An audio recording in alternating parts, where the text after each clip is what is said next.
Hey everybody, this is Sheets, and I'm going to be going over the MMA slate for tomorrow, Saturday. Currently, there's a full 15 fights on the card. I'm glad I waited because they added two, which was, it used to be 13, and they added two to make it 15. I hope it stays that way. I guess I hope it stays that way. It's an extremely difficult card, but it's an extremely instructive card, I suppose, for the purposes of analysis, and we're certainly going to play. And we're going to attack this the same way we usually do with a, we're going to have the UFC best fight odds screen up here, which I'm going to drag over here to try to derive what inside the distance props are worth attacking, which key fights there are worth attacking, trying to find some maybe win equity plays, and also, try to identify some style advantages. In other words, remember, what we're trying to do in MMA DraftKings play is find either someone who's who rates to finish, or find someone who has incredible win equity due to mispricing, or three, have that grappling upside that DraftKings scoring tends to favor.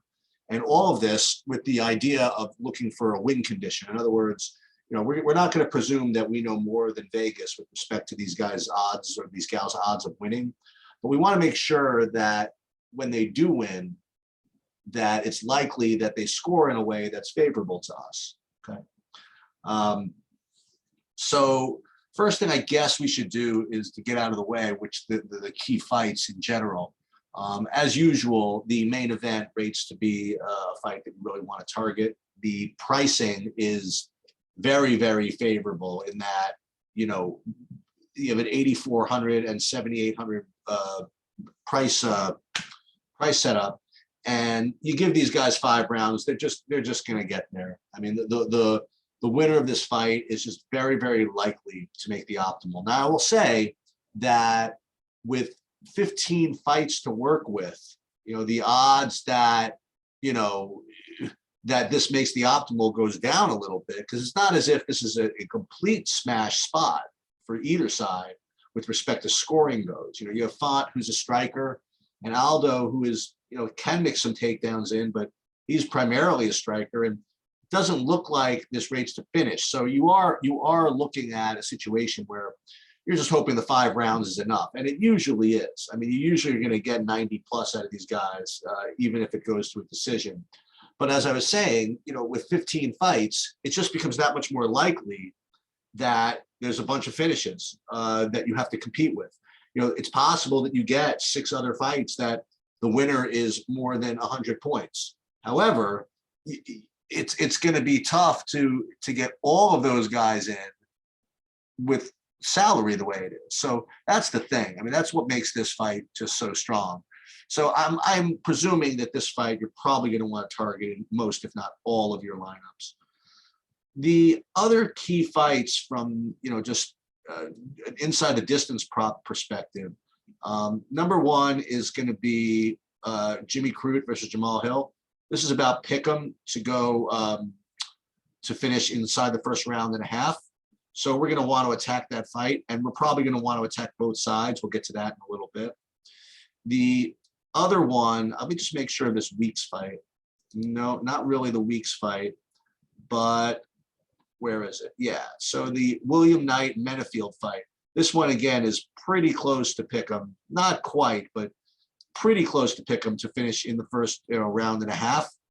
So you're going to want to attack this. As for whether you want to target both of them, we're going to get to that in a minute. And it looks as though those are really the only fights that rate to finish that quickly. Oh, except for this one as well. This kind of like light heavyweight fight. This Miraz Zakhanov versus Bandera. This is, again, pretty close to pick'em. Well, I shouldn't say that. It's favored to go over 1.5 rounds, but not by a lot.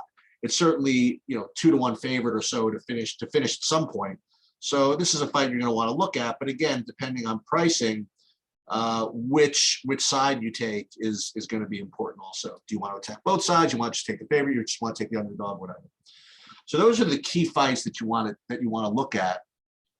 But here's a couple of things that I wanted to bring up as we kind of go through this.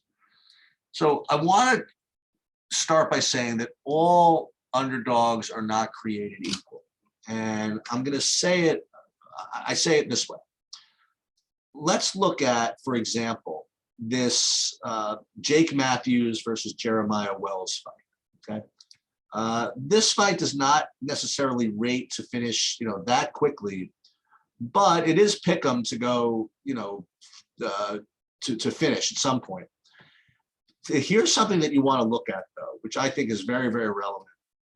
You look at these two guys, and you'll see that Wells's odds to finish inside the distance is the same as Matthews, okay? Even though Matthews is almost a 2-to-1 favorite, and more to the point, even so, you have this price gap where Wells is 7,100 compared to Matthews 9,100.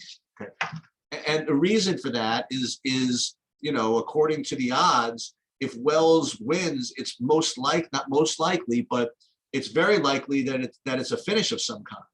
And so when you look at that inside the distance prop, it's a little bit misleading in that, yes, it's probably only 2-to-1 to finish, but the thing is that Wells has just as good of a chance to finish as Matthews does. So at 7,100, this is an extremely strong play, and it's an extremely important distinction here. And then likewise, you have William Knight versus Alonzo Menefield. So here again, this is that fight that we mentioned earlier that it's very likely to finish, and it's likely to finish in the first. Well, it's picking to finish in the first 2.5 rounds or 1.5 rounds. And then if you look at the breakdown of how those inside the distance props are kind of paired out here, you'll see that there's not much difference between Knight's odds to finish inside the distance and Menefield's, okay?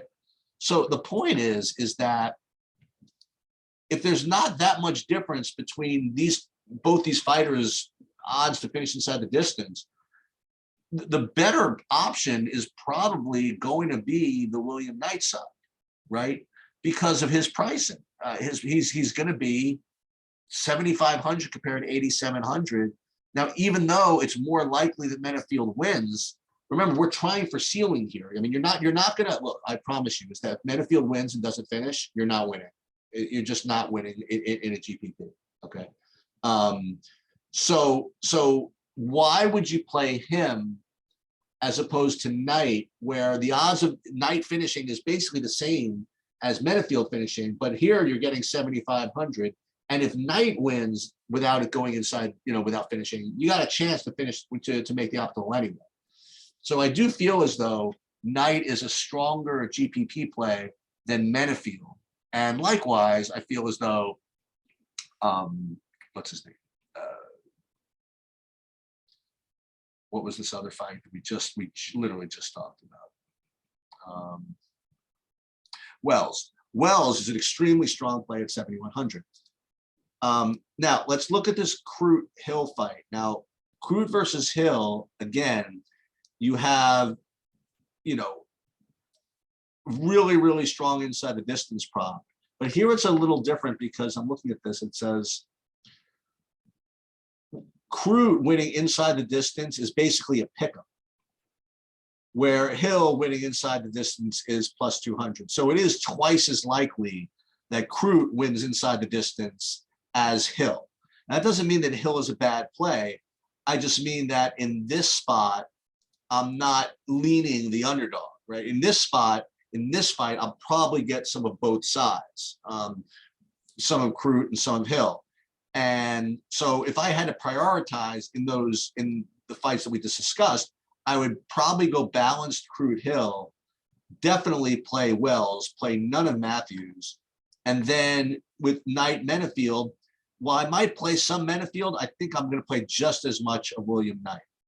So I think that's really important when you do your research, is to break down where in fact these the inside the distance props are coming from. If it's all coming from one fighter, take that, keep that in mind. Here's another fight, which I want to spend, I guess, a little bit of time on. So Brendan Allen versus Chris Curtis. So Chris Curtis, he was a similar underdog last card he fought in, which is about a month ago, where he fought Phil Hawes, and he was getting his ass kicked. But he caught him with a good shot first round and knocked him out.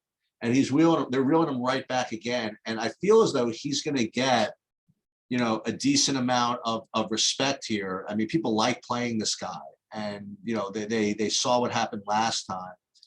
But the thing is that he's a 3-1 underdog. I mean, I don't care what people think. The fact is he is, as Vegas will indicate, a 3-1 underdog. And playing 3-1 underdogs in DFS MMA is very, very, I don't want to say bad, but it really puts yourself in a tough spot. Like you're going to really need, first of all, what was I going to say? You're going to need to prove that he's better than some 2-1 shots, for example. I mean, it's not as though he's getting priced that much worse than some of these others. Like you look at Curtis, for example. I mean, Curtis is 6,600. Okay, he's definitely the lowest price salary on the slate. But compare him, for example, to Mickey Gall. Okay, Mickey Gall is only $100 more, but he is barely a 2-1 underdog. You know what I mean? And it's not as if there's some huge style advantage that would give Curtis like more of a bump over his normal win equity, situation than Mickey Gall. As a matter of fact, you could argue that Mickey Gall actually has a better kind of style, style edge here. I think that he has actually that takedown upside that could give him even a better win condition, even than Curtis. So I feel as though, it's important to discuss like how these different types of underdogs. And this one, like Vandera, which we didn't even talk about yet. So Vandera, what is his price? Let's take a look. Where'd it go? Oh, Vandera is 6,900. He's only $300 more than Curtis, but he is not even a 2-1 underdog. Not to mention the fact that Vandera is inside the distance. Well, he's plus 400. That's kind of tough. But just to compare the win odds, why would you play Curtis when you could play Vandera? It just doesn't make any sense to me, at least. So that's important to recognize that all underdogs are not created equal. Let's deal with a couple of other these fights, and I guess we'll go from the top down here. We talked about Aldo Font, Riddell Fiziev. I went back and forth on this one, and I really don't want to do this. The pricing of this fight is such that you really got to take a look at it, because Riddell, let's say both of them, they're priced really well, like 8,300, 7,900. Like if you could get a score out of these guys, it just really just helps you make the optimal. The problem is the inside the distance props of these guys is extremely poor. I mean, you have fight doesn't go to a decision, it's big, plus 160 maybe. And that's really, I mean, on a 15 fight slate, that's really tough. The one thing I will say though is that this fight could, I don't want to, I don't want to impart my MMA takes, but I just have this feeling that this fight produces a little bit better. You have Riddell, who is a much high, he's kind of a high volume guy, and Fiziev is kind of a more power puncher. I just feel as though this inside the distance prop is probably worth betting. I can't quite put my finger on why, but so if that's the case, maybe this fight is not that bad to target. And I'm probably going to play more of this than I should. And again, part of the reason why that these inside distance props are poor is they have, most of these guys' fights have ended in decision, but it's not like they've had that many fights. They've each had only 10 fights. So it's not as if it's an incredible sample size. So just to play devil's advocate, by the way, one thing that argues against it finishing is is that these guys kind of know each other. So it's possible that maybe they, I don't say go easy on each other, but it's not as bloodthirsty of a matchup. But I don't know. I don't think that's that big of a deal. Okay, I talked about Croot Hill, Santos Guidas, just no interest. Terrible inside the distance prop. No GPP winning upside, at least as far as I'm concerned, for any reason for either of these guys. Alan Curtis, I talked about a little bit, but let's talk about the Brendan Allen side for a second. His pricing is rough, man. He's 9,600, so you're gonna need 100 like minimum, right, to win. The thing is, I think he could get it. You know, he's a plus. Let's look at some of these kind of like inside numbers. He's about pick'em to win inside the distance, which, remember, if he wins inside the distance, that's a portion between in 1 round, in 2 round, in 3 rounds. And if he wins in 1 round, sure, I think that does it. I think that there are ways where even if he wins in 3 rounds, it works because he definitely has grappling upside. It's possible he just kind of beats on Curtis for a while and racks up a lot of points. I wouldn't dismiss Brendan Allen even at a 9,600 price tag. I just think he's a -3.5 to 1 favorite. So if all goes to hell, you probably get a decision with what, 80 points, something like that. But I feel as though there are routes that he can achieve a really big score here. So I'm going to use him. All right, Barbarino Weeks, very tricky fight. It's a short notice fight for weeks actually, and nobody knows much about this guy. Everybody knows that Barbarino's kind of been around and he's kind of on the way out, but nobody knows too much about Weeks. So this I have to kind of go with what the odds say here, that it's probably close to a pick'em. The inside the distance prop is, I mean, I guess it's fair enough. I mean, let's take a look at this. 2 to 1 for either side. I don't know. I don't know if I want to do this. I go back and forth on it. One thing I will say is that for a pick'em type fight, let's take a look at the prices. I guess Weeks has a slight bit of win equity, but I don't know. I just feel as though there are better things to do than play this fight. I might do it for a little bit, but it's certainly not going to be any kind of priority for me. All right, Todorovich versus Pitolo. This is another fight which is like kind of right on the fringe. It's like -140 or 130 to finish. I do feel as though this is getting a little bit over-owned. I'm hearing a lot of talk about this fight being something you have to target. And one thing I will say, again, is listening to all the research, I'm able to take all this in and figure out what people are thinking about. And one thing that's kind of unanimous across the industry is that this Todorovich guy just keeps his hands way down, makes himself really strikeable. And that type of narrative goes goes a long way to getting Pitolo more love. And I don't know if it's worth it or not, because you have to think about it. If Todorovich knows that he is hittable, then maybe he can adjust. You know what I mean? It's not as if he's an idiot. Maybe he is. I don't know. But so with all of that said, even though this guy's extremely hittable, you still have his inside the distance prop is like +250. Todorovich is not that great. I mean, it's fine, but it's certainly not as good as, for example, Wells at a cheaper price. But I definitely think Pitolo is in play. I think that he's definitely one of the underdogs you kind of want to look at. And Todorovich, I just don't know if I can do it. Again, his inside the distance prop, given his price, it's just not very good. +250 for an 8,700 is really not what you want here. So I'm probably going to pass on Todorovich. Probably end up having to play a little Pitolo just for diversification, but he's fine. All right, Cab Zumagulov. This is not for me. The inside the distance prop is very poor. Cape to win inside the distance is, what is this? Cape inside the distance plus 200. I mean, why would I want to play a $9,400 guy who's plus 200 to win inside the distance? It's not as if he's an incredible grappler who's going to get a lot of points that way. For me, this is a complete fade. And I talked about Wells Matthews. So this one's kind of a fun fight to analyze. So Cheyenne Boys, who's actually Cheyenne, she changed her name to something else. You'll see her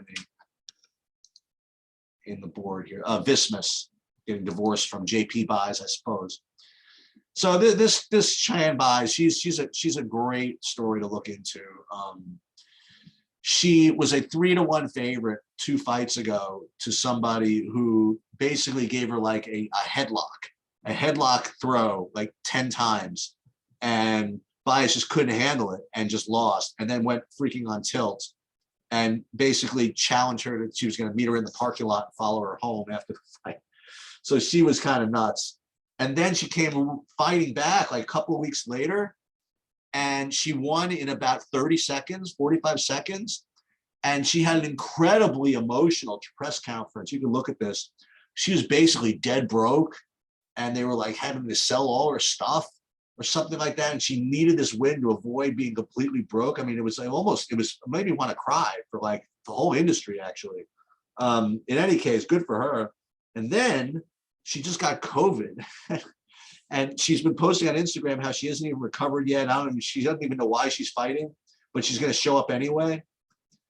My gut instinct is that she just comes out and destroys her. It really is. I kind of have this weird feeling that she's just going to come out and just win at 9K and break the slate. I shouldn't say that, because at 9K, I mean, you don't really break the slate at 9K, even with a first round knockout. But I think that's just my gut, because like this number certainly don't pair that out. So my official advice is to don't bet it and don't play her. But I don't know, maybe. Another very interesting fight, Gretzmacher versus Claudio Pellis. So it's interesting for a couple of reasons. Number one, look at the pricing. It's a pick'em fight. Actually, technically, Pellis is the slight favorite. And you look at the pricing, maybe Pellis is a slight underdog. So maybe Pellis has some slight win equity. The other thing about Pellis is, for better or worse, Pellis's path to victory is what we want to see. He is a grappler, and that is going to be his win condition. So if in fact he does win, he's pick'em, probably scores well enough to make the optimum. So even if he gets just a couple of takedowns, even if he's not completely aggressive with it, he probably gets 90 points minimum. I would say minimum, but 90 points, which has got to be good enough with 8K. So I feel as though the win condition plus the pricing makes Pellis probably a very strong play at this price tag. Watch the ownership though, because if Pellis does end up being like extremely high owned, Gretzmacher could be some decent leverage. But his win condition is pretty poor too, so I don't know if I'm going to do that. So Pellis, I think, is very, very reasonable. I think I mentioned already Murazakhanov versus Vandera, but just to reiterate, Murazakhanov is 9,300. I mean, he's 9,300 with what's his inside the distance probably? Well, it actually is pretty good. I mean, it looks like he's about even money to finish inside the distance and to KO. Let me just confirm that. Let me just look. Yeah, look at that. Murazakhanov wins by TKO 110. So yeah, I guess that's fair enough. If he's pick'em to win by KO, but he doesn't. A KO might not even be good enough. I mean, doesn't he almost have to win in the first round to pay off that price? I don't think he's going to get like that huge volume to win in other ways and pile on points. So it looks as though, I think he's kind of fishy. He's certainly not going to be a huge option. I much prefer Croot than him at that price tag. Vandera, as I mentioned, his win odds are good. I don't know why his KO odds aren't as good for heavyweights. Heavyweights usually have better inside the distance props, but I guess they just don't like them. guess he's more of just a boring striker.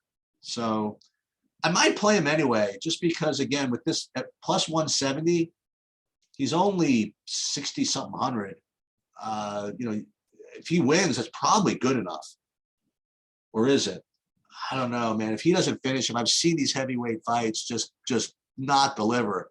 I mean, he might get a win at 65 points or something. I don't know about this one. Gall, I mentioned before. I think he's certainly good enough. I mentioned the win condition. He might be able to win via grappling, which is what we want to see. So he can overcome the lack of an inside the distance prop. Alex Moreno, no thanks. I don't like his inside the distance plus 275 and 9,300. Nope. And then the last fight, which is basically the first fight, is actually pretty interesting because this is another win condition fight. You have Smolka, who it does not have a strong inside the distance prop, although it's not that bad, right? Pick'em's not the worst thing in the world, but he's got pace and he's got grappling. So of these 60% of the time he wins, it's probably going to involve a combination of good volume and grappling upside. So I think that he is certainly in play.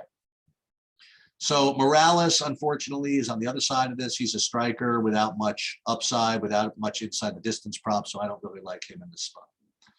So there's a lot of options that you can attack on this slate. But let me try to review if I can. I'll go like fight by fight, I suppose. I guess we'll start from the beginning. Smolka Morales, I think Smolka's in play. Gall Moreno, I do think Gall is a pretty decent underdog shot. I think Murzakhanov is secondary. It depends how many lineups you play. Would I rather play him or Brandon Allen at both kind of like tough prices? I honestly don't know. I guess I would say Brandon Allen and find the money somehow for it. That would be my guess. And I just don't think I could do Vandera. I just think that even in a win, it's just not going to be enough. Puelas, I think, is the play in this fight over Gressmauer, and I think you can play it. Menefield Knight, key fight. If you're playing multiple lineups, play both. But I think it's going to be really gross, but I think Knight might be the better GPP play. Vismus, I'm going to do some of it just because I feel like it, but it's definitely not a great play. I think Wells is certainly an elite GPP play at 7,100 for all the reasons we mentioned. Kopp, no thanks. Zumagulov, no thanks. Todorovich, no thanks. Pitolo, yes, kind of a secondary underdog option, I think. Not bad. Barbarina Weeks, I just can't quite get to it. Brandon Allen, yes. Chris Curtis, no. Yes, Croot and Hill, both of them. Mostly Croot, but some Hill. Guida Santos, no thanks. Riddell, Fiziev. I keep wanting to play this. Maybe I'll have to play a bunch of lineups so I get some of this. I just have this feeling that this delivers somehow. And then I think you have to play the Aldo Font fight. Or do you? I mean, if you get some of this other stuff home, maybe you probably should. If you're playing one lineup, you should play it. If you're playing two lineups, you should play it. If you're playing three, you should probably play it. Trying to think of what lineup is not going to have this fight in it. I don't know. Hey, use the optimizer. Try to figure it out for yourself. That's pretty much all I have. It's going to be a tough card to win from a DFS perspective, but it makes it challenging, which is what I like. Good luck, everybody, and hope somebody takes it down.